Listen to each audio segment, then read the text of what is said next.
What if the legends of old were not just myths at all? I still remember the day when the archives of the Concordium first whispered about humans as if they were mere bedtime stories. Tales passed down to little ones. Stories of a species that had once ruled the stars before vanishing into oblivion. To many, these were nothing more than myths, fables meant to entertain rather than inform. But for researcher Ju, sitting alone in the dim light of his cluttered lab, those stories stirred a deep, burning curiosity. In his four-fingered hand, he held a small metal cylinder, its surface covered in strange symbols that no Concordian language could decode. This artifact, clearly made by human hands, challenged everything the Council had ever taught about galactic history. For 3 long cycles, Ju had presented his findings to the elders. Each time, Elder Doan's gentle yet firm voice would dismiss his evidence as a misreading, a case of wishful thinking. "Humans are just bedtime stories," she had said, her tone as calm as the steady hum of the lab.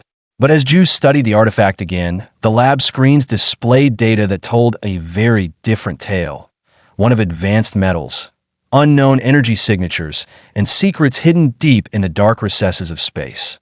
Then, one day, the lab door slid open with a quiet hiss. His assistant, Mi, entered, her steps quick and her eyes wide with anxiety. "Another signal has been detected at the edge of our space," she reported, placing a small data crystal on his workstation. Ju's heart quickened as he inserted the crystal into his console. On the holographic display, a section of space near the long-abandoned Sector 7 flickered into view, pulsing with energy readings that were too organized, too patterned to be random. This was the 3rd such signal that month, each one getting closer than the last. Some colleagues argued that these signals were nothing more than tests by the Doran Collective, a species known for their clumsy attempts at advanced communication. But Ju couldn't help but laugh at that notion. The Dorans struggled to keep up with their own worlds, let alone send signals from deep space. Instead, the readings lined up perfectly with the data from his mysterious artifact. Slowly, a truth began to form in his mind. The legends were returning. For over 20 years, Ju had pored over every text and every scrap of evidence he could find. The ancient stories spoke of humans who built wonders beyond the wildest dreams of other species. Humans who fought wars that shook galaxies and vanished at the peak of their power. Today, holding that small device in his hand and watching those mysterious signals appear on his screen, Ju realized with a thrill that the humans were real after all. They were more than legends. They were coming back home. That a soft chime interrupted his thoughts. A notification on Mi's personal communicator showed that the Science Council was urgently requesting his presence. "Elder Doan specifically wants to see you," Mi said, her voice betraying a mix of excitement and worry. Carefully, Ju placed the artifact into a secure container and joined his colleagues in the Central Science Facility. The usually quiet corridors were alive with hushed conversations and nervous energy. Something big was happening. Inside the council chamber, a mix of science officials and military representatives filled the room.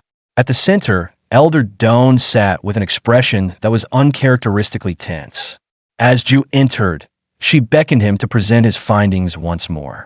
With a deep breath, Ju connected his data crystal to the main display, and the chamber darkened as the image of his artifact filled the space alongside detailed analyses of the mysterious signals. 20 minutes ago, Elder Doan began, interrupting his introduction. "Our long-range sensors picked up something entering our space." A military officer activated another display, showing a view of deep darkness punctuated by tiny points of light, hundreds of them moving in unison. At first, we saw only a few vessels. Then, dozens appeared. Now it's hundreds, maybe even thousands. The room fell silent as the weight of the revelation sank in. An entire unknown fleet had materialized near Outpost 7. Ju's voice was almost a whisper as he added, "These signals, they're not random. They are attempts at communication." As the display zoomed in, images of sleek, angular vessels filled the screen, designs unlike any known in Concordium's vast database. Their mysterious shapes, with strange protrusions and no visible engine exhaust, suggested technology far beyond what anyone had seen before. A murmur spread through the chamber as the words "human" were mentioned with both awe and fear. The calm military voices gave way to urgent orders. Admiral Kungo, standing rigidly on the command deck of the Concordium Defense Station, reported in a measured tone that the fleet numbered a staggering 537 vessels. The censor officer confirmed that these alien ships had arrived near Outpost 7 just 3 hours prior, and the formation was too perfect to be accidental. They are not advancing nor retreating. They are holding formation, Kungo said, his voice steady despite the clear tension in the room. Then, just as communications seemed to falter, the main display flickered and an unexpected image replaced the fleet view. A human face. 2 eyes, a familiar look, and a voice that carried authority and absolute confidence filled the chamber. The translated message read, "We are the United Earth Federation. Humanity has returned. Prepare for contact." Shock and disbelief ran through the room as Admiral Kungo and his team processed the message. In the midst of this surreal encounter, researcher Ju could hardly believe the chain of events unfolding before him. Here was undeniable evidence that the legends were not only true, they were real. The human fleet, long considered a myth, had come back from the distant past to claim its place in the galaxy. The revelation rippled through the Concordium, stirring memories of forbidden texts and ancient warnings. For years, some had believed that humanity was just a forgotten fable, but now, as the faces of human commanders and ambassadors appeared in the council chamber, the truth was impossible to ignore. Commander Han, the human fleet's representative, spoke with a calm assurance that belied the intensity of the situation. "We have returned not for conquest, but for alliance," he stated clearly. His words resonated through the room, and even as the Concordium's military and political leaders exchanged worried glances, there was a glimmer of hope in his tone. Commander Han explained that centuries ago, when humanity first ventured into deep space, they encountered a threat so terrible that they had no choice but to vanish from the known maps. This ancient enemy, known only as the Void Eaters, had nearly destroyed them, and now they were back to offer help before the threat spread further. Admiral Kungo's gaze turned from the human fleet's image to the council members, his voice firm as he asked, "For what purpose have you returned?" Commander Han's response was measured. "We have come to help. We have returned because what follows us is not just our own past. It is a danger to us all." His words hung in the air like a challenge, demanding that the Concordium confront a shared threat that had been hidden in the shadows for centuries. As the council chamber absorbed the gravity of the situation, an urgent update came in from the outer systems. Outpost 12 had gone silent. Reports described unknown biological entities wreaking havoc, creatures unlike anything seen before. The message was clear. The Void Eaters had arrived at the borders of Concordium space. With every new detail, the tension in the room mounted. The Concordium leaders now faced a stark choice: work together with the returning humans to face this ancient enemy, or face the looming threat alone. The Council's Grand Chamber, a marvel of Concordian architecture with soaring crystal ceilings and shimmering light formations, suddenly seemed small and insignificant compared to the history and sacrifice unfolding before them. 3 human representatives sat among the 7 council members, their presence calm yet commanding. Their features were distinctly human: 2 arms, smooth skin, and a walk that was both familiar and resolute. Their eyes, full of wisdom and pain, met the steady stares of the Concordium elders as if to say, "We have seen the worst of what the Void can do, and we will not let it claim us again." For the first time, the Concordium was forced to look at their own history, the times when ancient battles raged, when colonies were destroyed, and when a whole civilization had been pushed to the brink of extinction. The human representatives spoke of a time when humanity had retreated, not out of fear, but to rebuild and prepare for the inevitable return of the Void. Their early warning system, embodied in the mysterious monoliths discovered on distant worlds, had been a silent sentinel for centuries.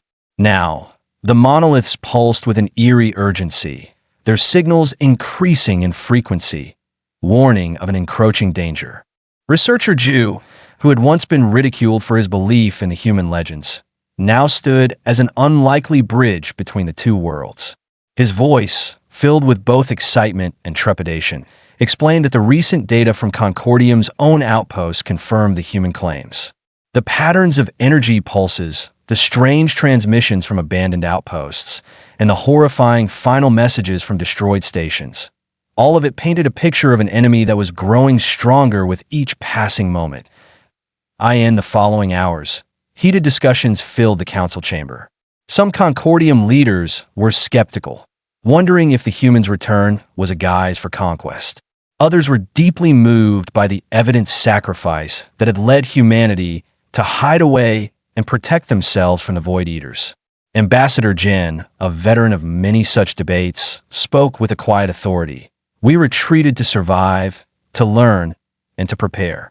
Today, we offer our knowledge and our strength as an alliance, so that together we may face the void. Her words were met with nods and murmurs of agreement. The idea of forming a joint defense initiative took shape as both sides began to see the value of cooperation. The human fleet, with its advanced technology and hard-won wisdom, offered not only their expertise in fighting the void, but also a fresh perspective on survival in the cosmos. In contrast, the Concordium's long history of guarding their territory and facing threats head-on had prepared them for the tactical and strategic challenges that lay ahead. The meeting ended with a formal vote, a rare moment of unity among the Concordium's diverse council members. With every hand that joined in agreement, the alliance with humanity grew stronger. The decision was made.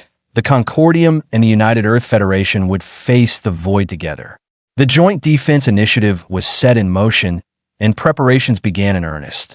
The Concordium Defense Station Vanguard, once a quiet outpost, transformed into a bustling hub of activity. Technicians and military advisors from both sides worked side by side, sharing knowledge and fine-tuning strategies to counter the impending threat. Over the next few days, the scene on the training grounds was one of organized chaos.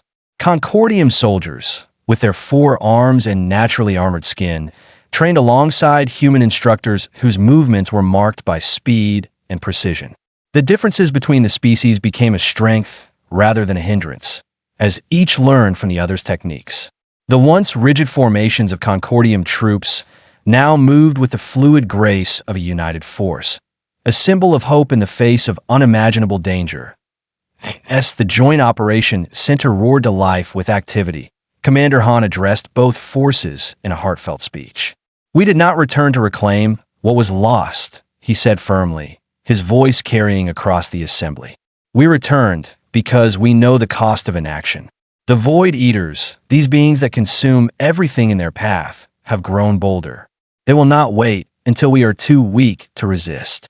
But together, with your strength and our experience, we can protect our worlds.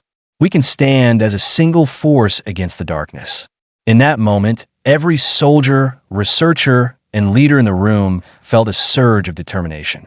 They knew the road ahead would be long and fraught with peril, but they also understood that unity was their greatest weapon.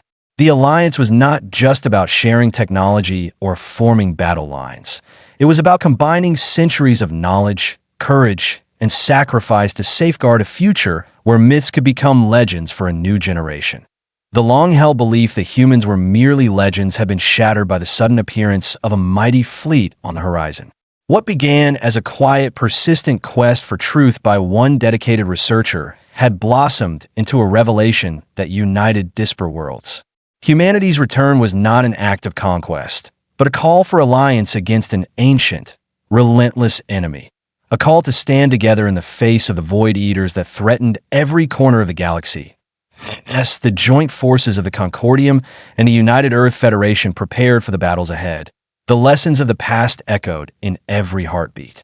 The ancient warnings, the lost colonies, and the hidden monoliths all served as stark reminders that even in the vastness of space, the fight for survival is never truly over. The decision to join forces marked the beginning of a new era, a time when legends walked among us, carrying the weight of history and the hope for a better future.